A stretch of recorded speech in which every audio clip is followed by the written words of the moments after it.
નમસ્કાર મિત્રો, આપ જોઈ રહ્યા છો આપણું રાજુલા ન્યૂઝ।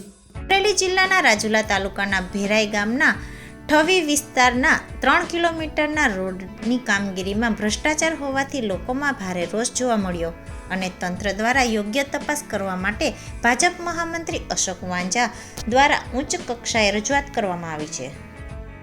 રાજુલા તાલુકાના ભેરાઈ ગામે ઠવી વિસ્તારમાં નવો બનેલ માર્ગમાં ભ્રષ્ટાચારનો આક્ષેપ કરવામાં આવ્યો છે। આ રોડ આઝાદી બાદ સૌ પ્રથમવાર બન્યો છે, પરંતુ નવા બનેલા રોડમાં પણ નબળી કામગીરી કરવામાં આવી છે।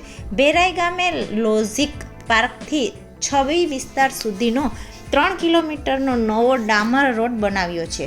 અહીં આ રોડ નબળો બનતા લોકોમાં ભારે રોષ જોવા મળ્યો હતો અને હલકી ગુણવત્તામાં તેમજ કામગીરી એસ્ટિમેટ મુજબનું કરવામાં આવેલ નથી, ત્યારે અકસ્માતની પણ સંભાવના વર્તાઈ રહી છે। આ રોડમાં ડામર અને કપસી ઓછા પાથરવામાં આવ્યા છે, તેમજ રોડની બંને સાઈડમાં પુરાણ થયું નથી। આ રોડમાં લોટ પાણીને લાકડા જેવી સ્થિતિ સર્જાઈ છે, જેથી રોડ તૂટે તેવી પૂરેપૂરી શક્યતા વર્તાઈ રહી છે। ત્યારે રોડમાં ભ્રષ્ટાચાર હોવાને કારણે રાજુલા ભાજપ મહામંત્રી અશોક વાંઝા દ્વારા ધારાસભ્ય હીરાભાઈ સોલંકી સહિત ઉચ્ચ કક્ષાએ રજૂઆત કરવામાં આવી છે। આ નવા બનેલ રોડની તંત્ર દ્વારા યોગ્ય તપાસ કરવામાં આવે તેવી માંગ કરી છે। અશોકભાઈ, ભેરાઈ ગામના ઠવી વિસ્તારમાં જે નવો માર્ગ બનાવવામાં આવ્યો છે, આપે પણ થોડા દિવસ પહેલા રોડમાં ભ્રષ્ટાચારનો આક્ષેપ કર્યો છે, હકીકત શું છે, શું કહેશો? હકીકત સાહેબ એવું છે કે લોજિક પાર્કથી થવી સુધી જે રસ્તો બન્યો છે, આની પહેલાં અમે 5-7 વર્ષ પહેલાં હીરાભાઈને રજૂઆત કરી હતી। રજૂઆત કર્યા પછી હીરાભાઈએ રોડ મંજૂર કરાવ્યો। રોડ મંજૂર કરાવ્યા પછી આ રોડ એટલે કે જે આ કનકેશ્વરી છે કન્ટ્રાક્ટ છે, કાંઈ ખબર નથી આપણને, એનું પૂરું નામ તો ખ્યાલ નથી, જે એજન્સી છે એ દ્વારા રોડ બનાવ્યો, માટીથી રોડ બનાવી નાખ્યો, આપણે કાંઈ કીધું નથી, અને બહારથી માટી લાવવાની હતી એ લોકોને, બહારથી નાખી નથી। બાકી રોડ બનાવ્યો, 2 કોટ માર્યા, 3જો કોટ પણ નથી માર્યો। એમાં જે અત્યારે રોડ છે ને એ તાત્કાલિક હાથે આપણે ઉછળી જાય છે, કોઈ ઘોડી મારે તો એ ઉછળી જાય છે। તો અમારી તો માંગ આવી છે, તાત્કાલિક આની તપાસ થવી જોઈએ, કોઈ પણ સંજોગોની તપાસ થવી જોઈએ, બંને સાઈડ પુરાવી જોઈએ, બસ એટલી અમારી માંગ હાલે છે। કેટલા કરોડના ખર્ચે આ રોડ બન્યો? 1.5 કરોડના ખર્ચે બનેલો છે આ રોડ, બરાબર। અને 3 કિલોમીટર સુધી કોઈ પણ વાહન આવતું હોય તો એ સાઈડ ના લઈએ કે, કેમ કે એને આમ ખબર પડી જાય કે વાહન આવે તો રિવેસે ન મારી કે। શું નામ તમારું? મનસુખભાઈ।